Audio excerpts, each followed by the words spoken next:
Kendall, we are going to react to the Golden Spikes Award initial list, kind of their preseason list. Now, I got to tell you, the Golden Spikes Award, Kendall, is sponsored by Chinok Seedery. And if you're watching the video, people, I've got Chinok Seedery. I got a bag. I got a road trip tomorrow, as you know, Kendall. And on a road trip, do not get in your car without two things: coffee and Chinook seeds. Like, those are two things. Now, truth be told, KR, these are Smokehouse Barbecue, which will be accompanying me. Yeah, I'm an original guy, but I'm out of original. I need to reboot. But the barbecue. So your flavor again? Hatch chili, but I'll say this: I did get an insider tip a while back. They were telling me that if you mix the smokehouse barbecue and I guess the ranch like together, it makes like the perfect combo. So you know what? If you're living life on the wild side a little bit, you can get away from smokehouse barbecue, you can get away from Hatch chili.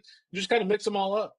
I like it. As they say in Ghostbusters, don't cross the streams. Well done. Yeah, Rich, my question would be, with that bag, how many of those will you have left by the end of your trip? So this is the big bag. The little bags are amazing. The little bag is perfect for one trip. This will be like 2 or 3 trips. It'll be good. Yeah. As you know, as you've experienced, I do have a long ride to the airport. 2 hours to the airport for You Coach do. Rooney. I have experience that over the last couple of days. Yes, sir. So, all right, Ken. So let's talk about the Golden Spikes Award. This is the Heisman Trophy of college baseball. It's an incredible tradition. Let me read to us the last 4 winners of the Golden Spikes Award. Last year was Charlie Condon of Georgia, only the 3rd player in Division I history to lead the country in batting average and home runs. In 2023 was Dylan Cruz. Hashtag already in the big leagues. 2022 was Ivan Melendez, and then 2021 was Kevin Kopps. And if I keep going back, 2019 was Adley Rutschman, 2018 Andrew Vaughn, 2017 Brendan McKay. I mean, it's unbelievable, the list of players that gets on this thing. So they have released the preseason list, and there's 55 names on that list, and names can be added to this list as the season happens. Clearly, Kendall, I'm going to read to you the people that got the most votes as far as within this. These are the top 9, as we enter the season, of the 55 that are on this initial list. Jamie Arnold, the left-hander for Florida State, was unanimous. The only player every vote cast. He was on every ballot cast. Then you've got Caden Bodine, the catcher, switch-hitting catcher out of New Jersey who plays for Coastal Carolina. Tyler Bremner, right-handed pitcher, UC Santa Barbara. Cam Canella, Clemson outfielder. Dean Curley, Tennessee shortstop. Jace Laviolette, Texas A&M outfielder. Nolan Schubert, Oklahoma State outfielder. Devin Taylor, Indiana outfielder. And then one high school player, because high school players are eligible for this award, Ethan Holiday. If you've not heard of that family name, then you haven't been following baseball very long. But obviously, that is the nephew of Oklahoma State coach Josh Holiday. That's the son of Matt Holiday. That's the younger brother of Jackson Holiday. So Ethan Holiday of the Stillwater High School Pioneers, who probably would be the first pick in this draft. So let's focus on those 9 guys. Kendall, who jumps out, or what jumps out from that list?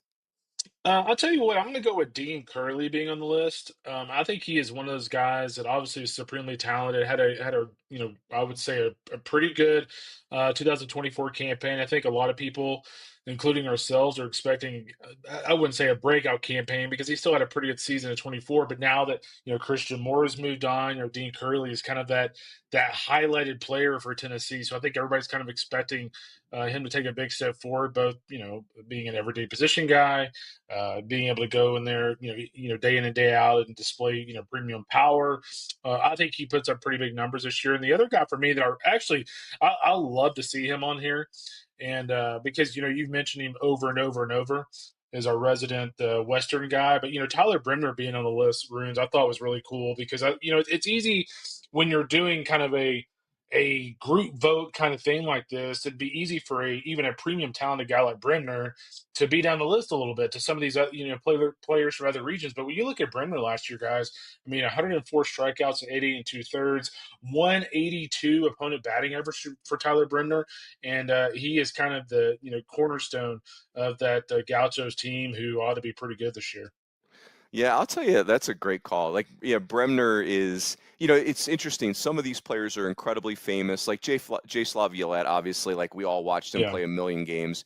A&M is, A&M and Tennessee are like the Beatles for us this year in college baseball. But, you mentioned Bremner. Devin Taylor of Indiana is very interesting to me. like the Big Ten does not get enough exposure in college baseball. And Big Ten Conference, if you hear me, help us help you. We want to see a ton of Devin Taylor this year, but they're just kind of, from a television standpoint, the Big Ten's kind of on its own program in baseball, and we need to get them more streamlined. But be that as it may, Devin Taylor has been an absolute baller for 2 years. This is a 6'1", 215-pound Yeah. left-handed hitter. How about this? Through 2 years in Indiana, Devin Taylor is hitting .338. That's his career batting average with 36 home runs. He had 16 as a freshman. He had 20 last year. He's got almost as many walks as strikeouts. So, like that type of profile, this kid's got first-round pick written all over him, and really pleased to see Devin Taylor on this initial list. Yeah, there's no question. Is expected to have a huge year. And the other guy for me too is Cam Canarella. What's really funny about Cam is, we've all thought that he's a really good college baseball player. But I would love to actually poll people around the country that voted for the watch list. Like, okay, how many of you knew everything about Cam Canarella before his catch last year? And how Right. many of you how many of you know about him now because of that? And so I just think when you look at his offensive skill set, you look at just his I call it A plus plus defense because it is a plus plus defense. I love seeing a guy like that on the list, a guy that's willing to sacrifice his body running up the hill in a postseason game like that to make the catch of his life. And so, Cam Canarella is one of those guys that, I mean, the helium on that guy is incredible. Coming from that big play last year in the postseason, which you were in the studio during that play. That's you might be the reason people know about him.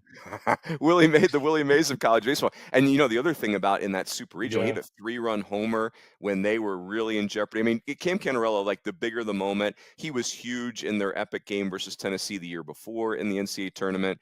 That kid he's not the biggest player on the field, but he plays so far above his size. He's such a good player. I want to talk about Jamie Arnold for a second, yeah, AR, because we're in the preseason where a lot of our focus is on, okay, who were you last year as a player? And how do we translate that to this year? And if you look at Jamie Arnold, he was clearly a very talented freshman. It's a unique look. He's a left-hander that throws from a sidearm slot, and it's a fastball that just lives in the mid yeah. 90s. And it's really been kind of like that low release, high ride fastball with a good slider. But Jamie Arnold, statistically, his freshman year, he's 2-5 with a 6.34 ERA. He struck out a bunch of guys, he walked a bunch of guys. So last year, he's 11-3 with a 2.98 ERA. So he cuts his ERA in half. He goes 105 innings with 159 Yeah, strikeouts. It's a stupid. 35.4% strikeout rate with only a 5.8% walk rate. And reports out of Tallahassee are that he's added a changeup that is filthy, Oh, because really he was just a two-pitch guy last year. He yeah. carved up college baseball with two pitches. So Florida State way back on the scene under Link Jarrett, and they pressed Tennessee as much as anybody in Omaha last year. And they're another Jamie Arnold obviously leading the charge for another very interesting Seminole team. Yeah, I mean, the thing about Jamie that's really cool is when you watch him pitch, it looks easy. There's Yeah. pitchers you watch that may throw 94, may throw 96, may get guys out, but man, they're really having to work at it, right?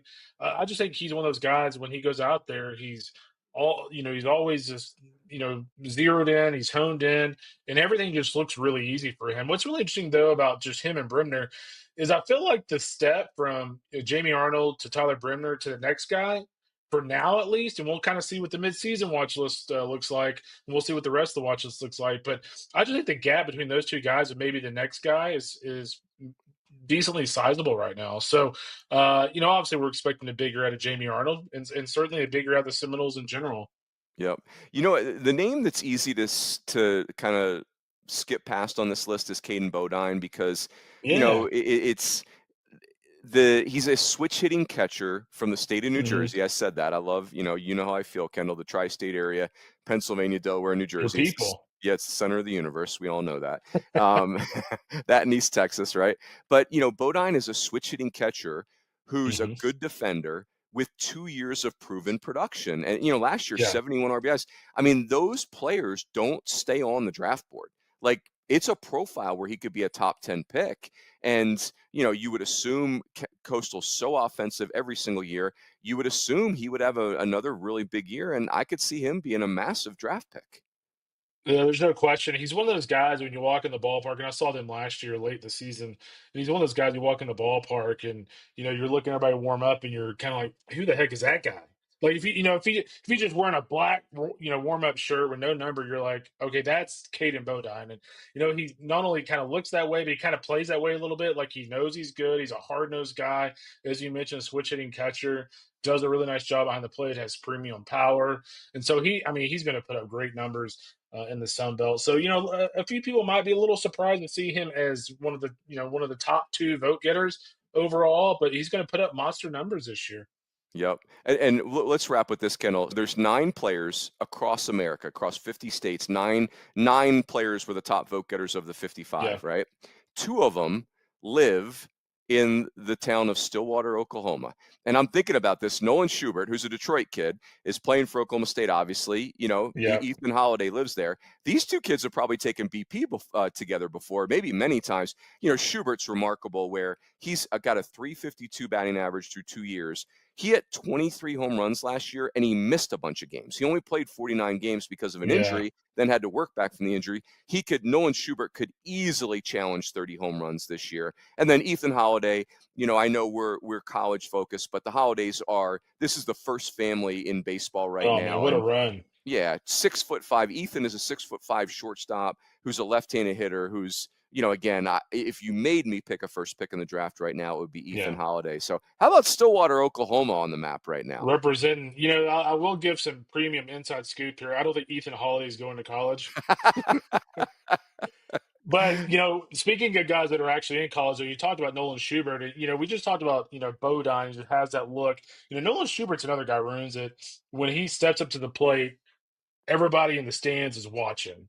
And like you just as a guy who's covered college baseball as long as I have, like you love those guys. Like I remember, Luke and Baker, I felt like had the same effect. Jace Lavalette at A&M has the same effect. CJ, I think back to CJ Cron at Utah when I saw him at Minute Maid Park, and like there was like a buzz in the air when he came up to the plate. And Nolan is just one of those guys too. And by the way, he's a pretty good position player as well.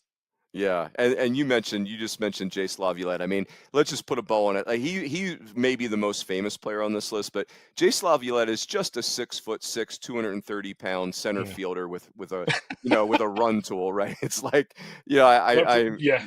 you talk about a draft profile. It's like all 5 tools and then some. So The best part of Jace Lavalette is I was talking to Mike early in the fall for our A&M fall report, and we were talking about Jace because Jace didn't play much of the fall. I think he only played the last week and a half, and he goes, "Oh yeah, Jace has gotten a lot better." And I remember looking at him and going, "How in the hell has Jace gotten a lot better? Like, like how much better can he actually be?" So we'll see what kind of season he has, but certainly worthy of being in this top 9 and 10 players, of vote getters. yep. Very cool. Very good. All right, everyone. Enjoy the rest of the list. The college baseball season's right around the corner when we've got a Golden Spikes initial watch list. Enjoy this list of 55. We are a week away from opening the season. Everyone enjoy, and we will catch you down the road.